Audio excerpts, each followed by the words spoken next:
Sir, जैसे कि आपसे हमारे जीवन से जुड़े हुए विशेष सूत्र आते रहते हैं। आज भी एक विशेष सूत्र है जो कि आपने पीछे एक प्रसंग में किया था कि कभी भी अधिकार युद्ध का कारण बनता है जबकि कर्तव्य व्यवस्था का। तो इसको थोड़ा विस्तार से अपने ऊपर हम जानना चाहते हैं कि हम कैसे इसको लागू करें और इसके पीछे का पूरा तर्क क्या है। क्या ये बहुत एक सहज प्रक्रिया है कि कहीं भी हम ये देखें, जीवन को सबको जीना है और जीवन को कैसे जीना है इसका चार्टर व्यक्ति स्वयं बनाएगा। जिस प्रकार राष्ट्र का संविधान है, इसी प्रकार हर व्यक्ति को अपना संविधान बनाना होगा, जिसके कारण से पहले प्राय प्राय माता पिता जो कहते थे वो व्यक्ति उसी को संविधान मानता था और उन्हीं को क्रियान्वयन करता था, जिसकी वजह से उसको उनके जीवन का अनुभव मिलता था और जीवन बड़ा सहज होता था। अब होता क्या कि वातावरण में वर्तमान में अधिकार क्षेत्र इतना बढ़ गया है और एक ये प्रक्रिया है कि जिस तरह का भी कर्म करोगे उसका फल ही आपको मिलेगा, उसको फल को नहीं बदला जा सकता। जैसे यदि कोई चीज़ आपने तीखी खाई है तो तीखी का परिणाम आया, मीठी खाई है तो मीठी का परिणाम आएगा। तो जीवन में क्या है, if you will demand your right then you will lead या प्रोसीड टू द फाइट। जीवन में यदि अधिकार जहाँ भी और घरों का भी वातावरण कहीं ना कहीं ये देखने में आता है कि सबका उद्देश्य अपने अपने अधिकार क्षेत्र पर है।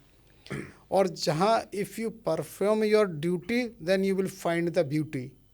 तो जहाँ जहाँ कर्तव्य का निर्वाह किया जाता है वो कर्तव्य का निर्वाह करके व्यक्ति को स्वयं भी सुख शांति प्राप्त होती है और दूसरा उसके द्वारा भी अनेकों को भी सुख शांति प्राप्त होती है। हम वर्तमान में अपने प्रधानमंत्री नरेंद्र मोदी जी का देखते हैं, वो कितना कर्मठ हैं, खूब आता है कि वो इतने इतने घंटे काम करते हैं। तो उनको कोई बाध्य थोड़ी कर रहा है कि भाई तुम्हें ऐसा करना है, कौन उनसे ये कह सकता है। लेकिन वो अपने ही स्वतः वाली प्रक्रिया से इतने कर्तव्यनिष्ठ हैं कि वर्तमान में उनसे अधिक प्रेरणा किसी को नहीं ली जा सकती। और वो कर्तव्यनिष्ठ हैं तो उनकी सुख और शांति सबको नज़र आती है, वो कितने शांत होते हैं। तो उसी से प्रेरणा लेके हम सबको ये मानना पड़ेगा कि घर परिवार का भी हमारा एक संविधान होना आवश्यक है। और वो इसीलिए हमारे यहाँ रीति नीति बनाई गई है कि जो व्यक्ति जहाँ जिस परिप्रेक्ष्य में है उसकी वहाँ आवश्यकता है।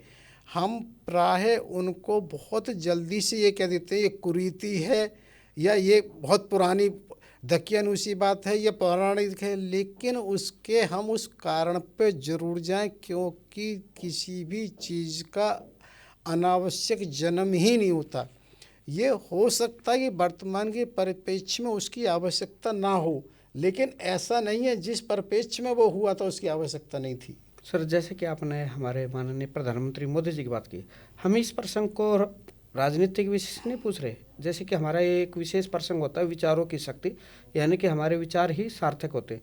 तो मैं यहाँ अपने माननीय मोदी जी के बारे में एक चीज़ जानना चाहता हूँ कि विपक्ष भी सवाल करता है, जबकि कहते हैं ना एक अच्छा राष्ट्र वही होता है जिसमें विपक्ष अच्छे ज़्यादा से ज़्यादा सवाल करे और अच्छे करे।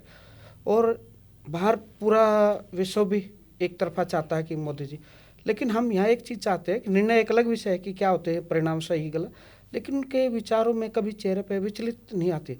इसके पीछे मतलब ऐसी कौन सी शक्ति होती है विचारों की कि वो कभी भी उनसे शब्द कोई ऐसे बह नहीं निकलेगा। या कहीं जैसे कई आदमी कहते हैं हमें कोई कहे, जैसे भी आपने ब्रह्मा जी का प्रसंग सुनाया, विष्णु जी का सुनाया, शिव का सुनाया। जब भृगु ऋषि जी गए, भाई ऋषियों ने चिंतन किया कि देखें कौन सबसे ज़्यादा शांत है परीक्षा लेने के लिए, तो ऐसे विचार भी तो हमारी परीक्षा लेते हैं। तो इसी विषय में हम मोदी जी को एक अपना प्रेरणा स्रोत मानते हैं। जैसे वीरेंद्र सहवाग जी के विचार को माना कि उनकी शक्ति, क्योंकि एकमात्र ऐसा प्लेयर जो हम चुनते हैं जो रन भी खुद तय कर रहा है कि इस बॉल पर मैं इतने रन बनाऊंगा, उसकी लंबाई भी खुद दूरी मतलब तय कर रहा है, ऊंचाई भी खुद तय कर रहा है कि कितनी ऊंचाई से जाएगी। तो ये हर किसी के जीवन में तो संभव नहीं हो पाता ना।